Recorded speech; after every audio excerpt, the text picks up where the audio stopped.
Hello everyone and welcome back to IMO Reviews. Today we are discussing The Mousetrap. And no, I don't mean the Agatha Christie one, I mean the Mickey Mouse serial killer one. So The Mousetrap is a new low-budget horror movie where, like I said, Mickey Mouse is now a serial killer. And he's gonna go around the local arcade and kill off these teenagers who are having a party, one by one, in the most reduced and cheap slasher movie fashion imaginable. I am a real advocate and endorser of the Winnie the Pooh Blood and Honey franchise. For some reason, those movies are just some of my favourite bad movies ever. They really do put a smile on my face, I giggle from start to finish, and I gladly watch them again. I enjoy them for all of the wrong reasons. I find them highly memorable and I get a real kick out of them. And I was genuinely hoping that The Mousetrap could follow suit. And it does to some degree. There are definitely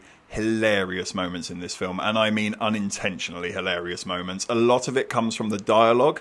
This cast is atrocious. No one here can act. I don't even think it's entirely their fault. They're being given no direction. It is very clear that the director does not give a shit, because if he did, he would have absolutely said, yeah, let's do another take on every single shot in this film. The whole thing feels like it's in the can, let's move on. Appallingly amateurish. There's some pretty obvious ADR fitted in as well, especially for Mickey at times. Mickey Mouse doesn't have Mickey's voice either, which is really disappointing. He kind of sounds like the killer from Scream. It would have been so much funnier if he started talking like this. Hold him down, Pluto, while I fuck him up. But no, he's just a guy wearing a very bad, unconvincing Mickey Mouse mask, and I mean, do I worry about spoilers here? It's the fucking Mousetrap.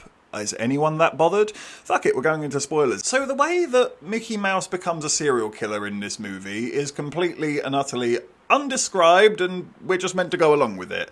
Two women work in a arcade of some sort. It's a little bit like a Chuck E. Cheese, if you will. There's bowling, there's arcade games, there's somewhere you can get a burger from. And for some reason, in the back room of this non-Disney arcade place, the manager just so happens to have a projector set up in a room that has Steamboat Willie playing on the reel with a Mickey Mouse mask in like a Perspex box, like it's a collector's item. Even though I don't think it is, it very much just looks like a cheap $5 sort of thing you'd get off Etsy. Where does Mickey even fit into this? This isn't Disneyland. If we were working in Disneyland or a Disney-related store, I could get the connection, but no, I guess this arcade manager just has a weird obsession with Steamboat Willie. And that's enough. He starts hearing voices out of nowhere. There's zero setup to suggest that he might be mad or delusional or anything of the sort, or there might be any sort of spooky goings on here. No, he just hears voices and now he's mad, and he's now putting on the Mickey Mouse mask and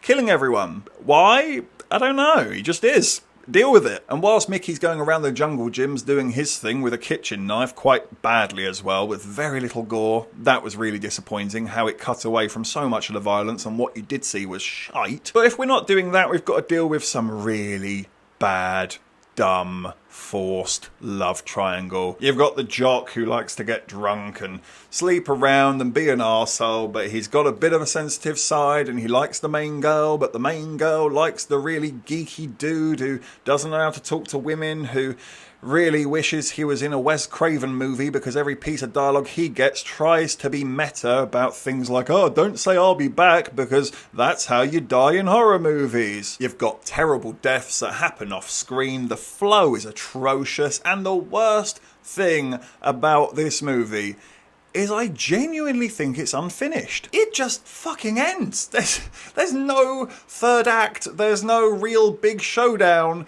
It feels like we have a 10-minute setup, a real good solid section of the second act, and then just over, done.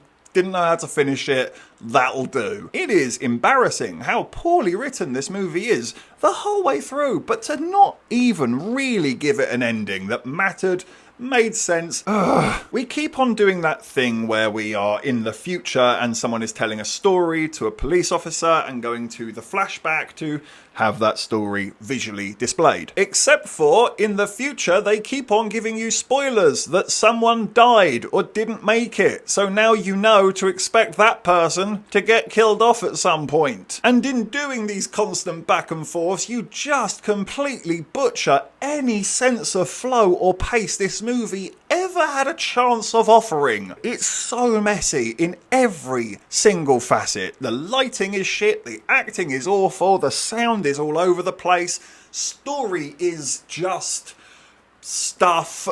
They even bring attention to the fact that the narrator wasn't present for many of the scenes of which she is describing.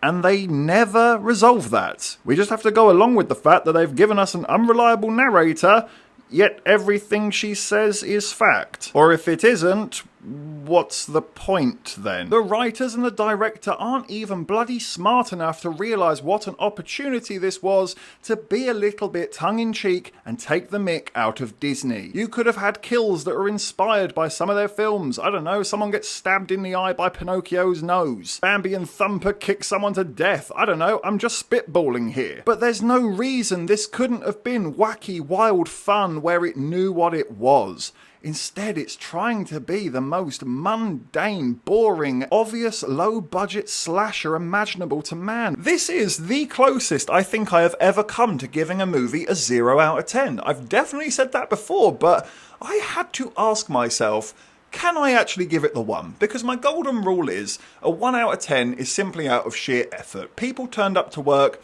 6 o'clock in the morning, makeup, set design, lighting, all this sort of thing. It's hard, I get it. You deserve at least a point for your effort. But I didn't even see that in this movie. Can I reward you for effort when there wasn't any? I don't think I can. Which then leaves me at a 0 out of 10.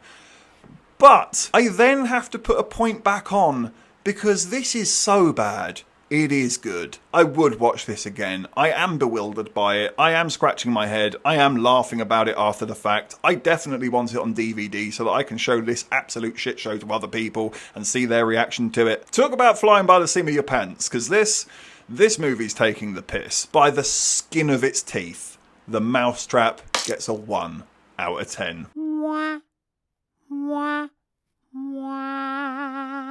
Thank you for watching this review. Please be sure to hit that like button, hit the subscribe button if you haven't already, and please do hit the comment section down below.